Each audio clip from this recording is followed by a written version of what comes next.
یقیناً دینی تعلیم کی ضرورت ہے، لیکن ایمان کی حفاظت اس سے بھی زیادہ ضروری ہے۔ اسی لیے دینی تعلیم کے لیے ان اداروں اور طریقوں کو استعمال کیا جائے جہاں ان کے ایمان و عقائد کی حفاظت باقی رہے، اور ایسی مخلوط تعلیم سے گریز کیا جائے جہاں ان معصوم بچے اور بچیوں کے ایمان و عقائد پر ڈاکہ ڈالا جا رہا ہے۔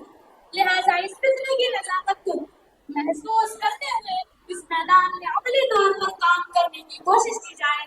اللہ رب العزت ہم سب کو عقائد و نظریات سے واقف کرائے۔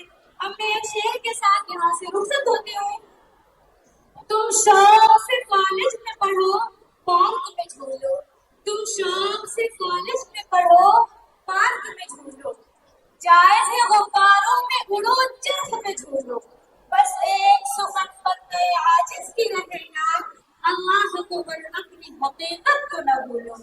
وما علینا الا البلاغ۔ السلام علیکم ورحمۃ اللہ